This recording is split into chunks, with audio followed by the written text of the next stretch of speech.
I grew up watching largely three kinds of movies. I grew up watching English movies, I grew up watching Hindi movies, and I grew up watching English movies dubbed in Hindi. And I fell in love with all three of them. I fell in love with them to the extent that I think I'm only as cool as the last Shah Rukh Khan character that's on screen. And there's no calculated rationale for my love of the movies, right? I could lie to you. I could tell you I've loved the movies ever since I saw my first one, but to be honest, I don't know when that was or what movie that was. I could also lie to you and say that I come from a family of movie lovers, but I don't. I come from a family where my dad falls asleep watching movies more often than he watches the movies, a habit that I've taken up from him at the ripe old age of 21. I could also make up a story, you know? I could tell you that, I've always wanted to be an actor. No, I've always wanted to be a director. No, actually, I've always wanted to be a screenwriter. It would be a cute story. Be a wholesome little story that might even inspire some of you in this room. But at the end of the day, it would be what it is. A made-up story. So there is no rationale. It is a mystery to me as much as it is to my family. Some of you who've grown up right like me would agree that this relationship with cinema is not quite simple, right? Others might have grown up with this thing called lives and friends, and you might have hung out with them, not watched TV your entire lives, which is fine. You may have grown up hating the movies, disinterested in the movies, grown up without access to the movies, which is also fine. But regardless of who we may be, if there's one thing amidst all these complexities that we can agree upon, it is the fact that the movies have always generously impacted our lives. Right? From Indiana Jones's Fedora to last year's Barbenheimer-themed onslaught of pop culture hysteria, the movies have always told us what is in fashion.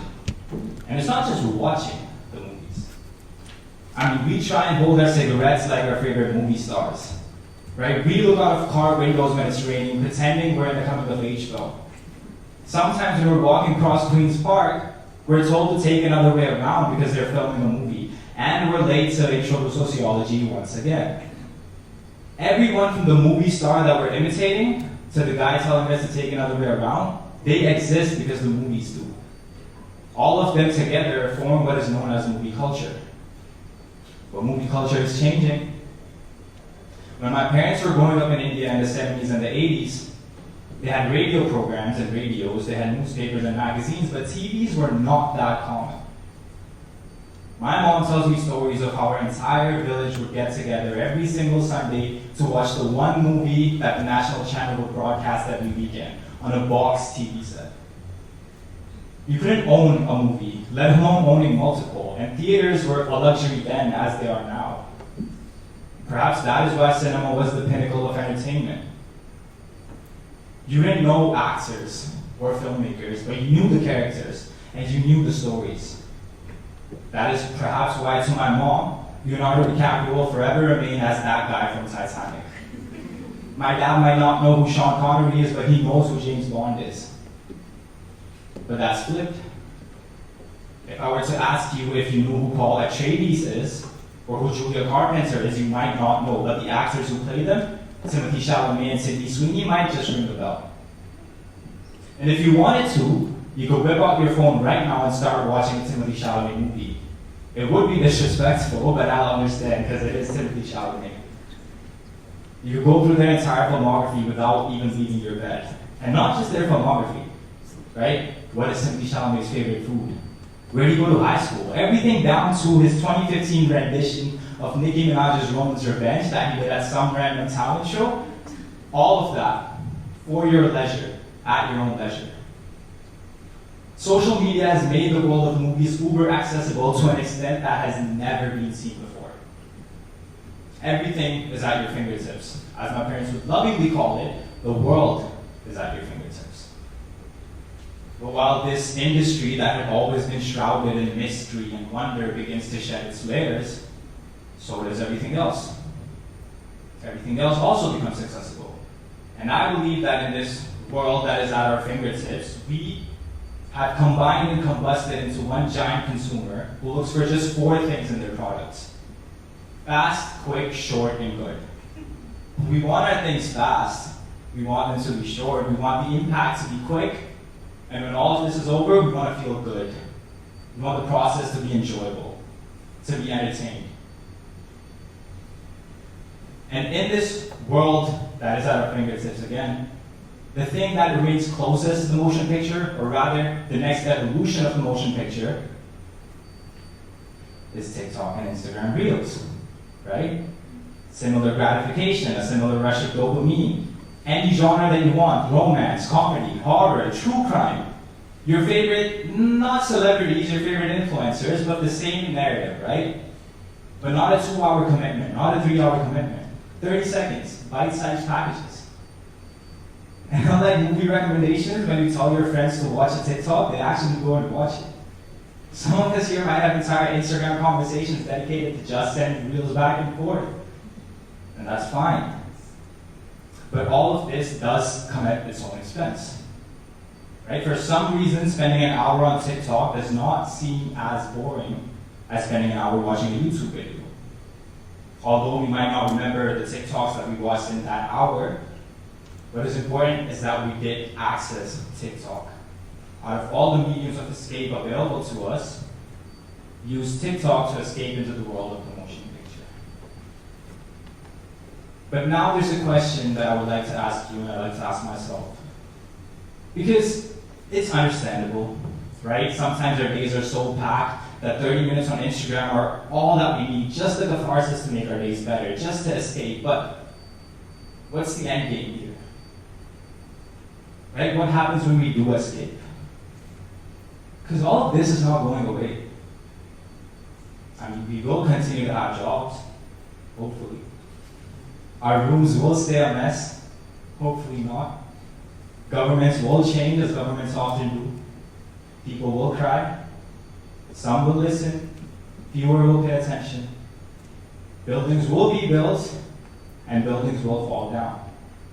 But what will it take for us to look up every once in a while and acknowledge that all of this is all that we have?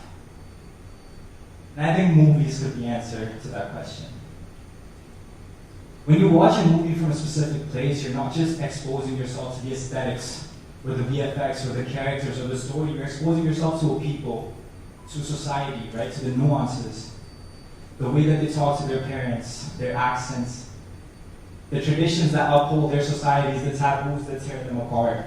And while this plethora of information plays out in front of you in real time, subconsciously or consciously, you realize that they are humans as well. Their cause might not be one that you attach yourself to, but it becomes one that you understand. And in this regard, Oppenheimer is not just the movie about J. Robert Oppenheimer. Barbie is not just a movie about some doll. Ratatouille is not just a movie about some rat. Right? These movies have a lot to tell us. They have a lot to say. They have a lot to say about politics, about gender roles, about discrimination, about aesthetics, about style, about architecture, about what it means to be a chef, because all of that is just Ratatouille. I didn't even touch upon Barbie and Oppenheimer yet. When I was growing up as a kid in India, having never been to the United States of America, and I watched Spider-Man for the first time, I learned so much about the United States of America. Right? I learned that the Americans have big buildings, which, why do we not? I learned that Americans don't have school uniforms, why do we? I learned that you can buy food from inside the school cafeterias. We did not have a school cafeteria. But at the same time, unfortunately, I also learned that Americans still have school bullies. We do too. Americans also get shot in the streets. R.I.P. Uncle Ben. And I learned that when Americans really, really like someone, like really, really like someone, they kiss them on the lips. Sometimes when they're hanging upside down. Watching Spider-Man helped me understand the nuances of American society that news articles and journals just could not. Right? And in this world where we have multiple mediums of escape, why are we still using movies just as an escape? Why can't we use movies to understand what we're trying to escape? Because I believe that in this world of the short and the fast and the quick and the good, We no longer read the news, we consume news headlines. We don't listen to music, we wait for trendy snippets. But movies can help us reconnect ourselves with this reality that we're subconsciously ignoring. It's not just about consuming politically relevant or social cinema, right? Spider-Man is not a social critique. It's a superhero movie. But it taught me a lot about the United States of America. Just like watching Phineas and Ferb and The Simpsons taught me about what Americans think about Indians. Right? Apu and Balji. Now, if you look at the discrepancy between the United States of America and Apu and Balji, why do we believe that the US is this developed country with big buildings? Why do aliens always only attack the US? These ideas become easy for us to digest because, frankly, they're everywhere we look. Right? And Hollywood does such a good job of putting the United States in a positive lens that more often than not it becomes a negative lens on other places. Is that the truth? Is this the truth? Probably. Probably not. Depends on who you ask. Now, that's a very important statement. Depends on who you ask. Because you're going to be thinking, do movies lie to us? Do they tell us the truth? Do we watch them? Do we not watch them? But I think these are the wrong questions to ask. Maybe what we should be asking ourselves is, who makes the movies that we're watching? And what are these movies trying to tell us? Right? For instance, I would say not to base your critique of Indians or what it means to be an Indian from American cinema. And Indian cinema exists. And so do subtitles. And so does Korean cinema and Japanese cinema, Maldivian, Iranian, Palestinian. Every single country in the world has had a filmmaker of some sense, of some relevance. So turn to them. Direct your questions at them. And the best part is that the first movie you watch may not answer your questions. The second movie is going to leave you more confused than you were after you watched it. The third movie is also not going to answer your questions, but that's the best part because there's a lot of movies to get through, man. And as my parents would so lovingly say, the world is at your fingertips. So watch a movie this month. You know, if you've always wanted to go to Spain, watch a Spanish movie. Watch a movie for the stories, not for the stars. And when you're done, talk to your friends about that movie. Question the movie, question the filmmaker, question yourself. Don't just share TikTok, share your thoughts. For once, let's maybe not watch a Marvel Studios production. Because unfortunately, in real life, there are no superheroes. There's just you. There's just me. But then again, I am only as cool as the last Shah Rukh Khan character that I saw on screen. But you can be so much more. Thank you.